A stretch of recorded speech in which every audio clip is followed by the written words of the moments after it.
ഇത് മാസ് മോട്ടോഴ്സിൽ നിന്നാണ് ഹീറോൻ്റെ ഡ്യുവറ്റ് വണ്ടി വർക്കിന് കയറിയിട്ടുണ്ട്. മെയിനായിട്ട് നമുക്ക് അതിൻ്റെ പെട്രോൾ ഓവർഫ്ലോ പോകുന്ന കംപ്ലയിൻ്റ് ആയിട്ടാണ് നമ്മൾ കയറ്റിയാണ്. അപ്പോൾ കഴിഞ്ഞ ദിവസം സെയിം കംപ്ലയിൻ്റ് ആയിട്ട് വന്നതാണ്. ഇന്ന് കാർബേറ്ററിൻ്റെ ഭാഗത്ത് ചോക്കിൻ്റെ സ്ലൈഡർ അതിൻ്റെ ഉള്ളിൽ സ്റ്റക്കായിട്ട് നിൽക്കാറുണ്ട്. അത് അഴിക്കാൻ കിട്ടുന്നുണ്ടായില്ല. അപ്പോൾ അതുകൊണ്ട് തന്നെ കാർബേറ്റർ നമ്മൾ ഫുള്ളായിട്ട് അപ്പോൾ അഴിച്ചില്ല. കാരണം അത് അഴിച്ചാൽ ഒരു പക്ഷേ ഒടിഞ്ഞു പോകുന്ന കഴിഞ്ഞാൽ കാർബേറ്റർ മാറ്റിയിടേണ്ടി വരും. അങ്ങനത്തെ ഒരു സിറ്റുവേഷനിലായിരുന്നു. അപ്പോൾ ഇന്ന് കാലത്ത് പോയി നമ്മൾ വണ്ടി എടുത്തു വന്നിട്ട് അതിൻ്റെ ഉള്ളിൽ ഒരു സൊല്യൂഷൻ അടിച്ച് വെച്ച് ഇപ്പോൾ ഐറ്റം അഴിഞ്ഞ് കിട്ടിയിട്ടുണ്ട്. അപ്പോൾ നമുക്ക് രണ്ട് രീതിയിൽ ചെയ്യാം. ഒന്ന് നമുക്ക് വേണമെങ്കിൽ കാർബേറ്റർ ഒന്ന് ക്ലീൻ ചെയ്തതിന് ശേഷം ഒന്ന് സെറ്റ് ചെയ്ത് നോക്കാം. സാധാരണ ഹീറോ ഡ്യുവറ്റ് വണ്ടിയുടെ ഓവർഫ്ലോ കംപ്ലയിൻറ്റ് ഈ കാർബേറ്ററിൻ്റെ അടിയിലെ പൈപ്പ് വഴിയാണെന്നുണ്ടെങ്കിൽ ഒരു പരിധി വരെയൊക്കെ നമുക്ക് പരിഹരിക്കാൻ പറ്റാറുണ്ട്. ഇത് ഓവറായിട്ടാണ് ഓവർഫ്ലോ വരാം.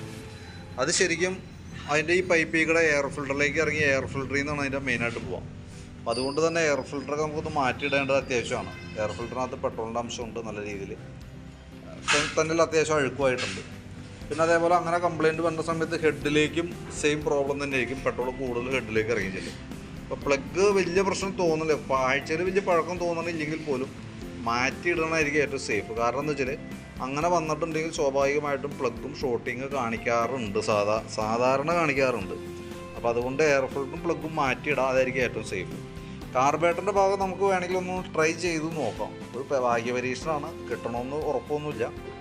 കംപ്ലയിൻറ്റ് വന്നു കഴിഞ്ഞാൽ നമ്മളിപ്പോൾ റെഡിയാക്കി കംപ്ലയിൻറ്റ് വന്നു എന്ന് കരുതാം. കംപ്ലയിൻറ്റ് വന്നു കഴിഞ്ഞാൽ ഈ പറഞ്ഞ രീതിക്ക് നമ്മളിപ്പോൾ ക്ലീൻ ചെയ്യാനായിട്ട് കാർബേറ്റർ ക്ലീനറൊക്കെ നമുക്ക് ഉപയോഗിക്കേണ്ടതായിട്ട് വരും. ആ പൈസയൊക്കെ നഷ്ടമായിരിക്കും, ആ ലേബർ കാശും നഷ്ടമായിരിക്കും. ഇനി അതല്ലാന്നുണ്ടെങ്കിൽ നമുക്കുള്ള ഓപ്ഷൻ എന്ന് പറഞ്ഞാൽ കാർബേറ്റർ അസംബ്ലി മാറ്റി പുതിയ കാർബേറ്റർ വയ്ക്കുക. അപ്പോൾ പിന്നെ നിലവിൽ വേറെ പ്രോബ്ലം ഉണ്ടാവില്ല, ഓവർഫ്ലോൻ്റെ പ്രശ്നമൊന്നും ഉണ്ടാവില്ല. ആ പ്രോബ്ലം അങ്ങനെ സോൾവ് ആയി പോകും. പിന്നെ ഇതിൻ്റെ മെയിനായിട്ട് റീസൺ എന്ന് പറഞ്ഞാൽ ഒന്നാമത് ടാങ്കിൽ ഫുള്ള് പെട്രോൾ തീർന്നു പോയി. കാരണം കഴിഞ്ഞാൽ പെട്രോൾ ഒട്ടുമില്ല അതിനകത്ത്.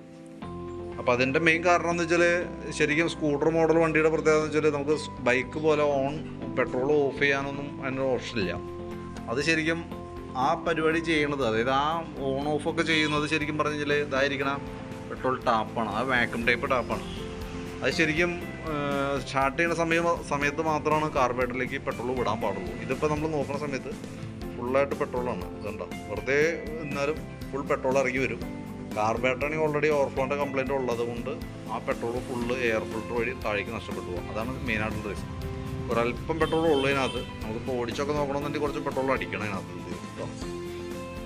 അപ്പോൾ ഈ കാർബേറ്ററിൻ്റെ കേസ് എന്താ ചെയ്യേണ്ടതെന്ന് വെച്ച് നോക്കിയിട്ടൊന്ന് പറയാം. കാരണം കാർബേറ്റർ അസംബ്ലി എനിക്ക് തോന്നുന്നു 3400 അടുത്തൊക്കെ നമുക്ക് അതിന് റേറ്റ് വരും. 3300 അങ്ങാണ്ടാണ് അതിൻ്റെ റേറ്റ് വരാം. അപ്പോൾ വേണമെങ്കിൽ നമുക്കൊന്ന് ട്രൈ ചെയ്ത് നോക്കാം, ഒന്ന് ക്ലീൻ ചെയ്ത് കിട്ടുമോ എന്നുള്ള ദിവസം നോക്കാം. അതല്ലെങ്കിൽ പിന്നെ രണ്ടും കൽപ്പിച്ച് മാറ്റി പുതിയ കാർബേറ്റർ സെറ്റ് ചെയ്ത് ആ കംപ്ലയിൻ്റ് അവിടെ നമുക്ക് സോൾവ് ചെയ്തിടാം. ആ കൂട്ടത്തിക്കൂടെ നമുക്ക് ചെയ്യേണ്ടി വന്ന വർക്കുകളാണ്. ഇപ്പോൾ കാർബേറ്റർ ക്ലീൻ ചെയ്യുമ്പോൾ കാർബേറ്റർ ക്ലീനർ കാറൊക്കെ ചെയ്യണം. പിന്നെ നമുക്ക് ആ ചോക്കിൻ്റെ കേബിൾ കംപ്ലയിൻ്റ് ഉണ്ടല്ലോ, ചോക്ക് സ്ലൈഡർ ടൈറ്റ് ആയി പോയിട്ട്, അപ്പോൾ ആ കേബിൾ നമ്മൾ മാറ്റിയിടണം. ഇപ്പോൾ എങ്ങനെയായാലും ഈ ചോക്ക് ഉപയോഗിച്ചിട്ട് വേണം നമ്മൾ രാവിലെ വണ്ടി സ്റ്റാർട്ട് ചെയ്യാനായിട്ട്.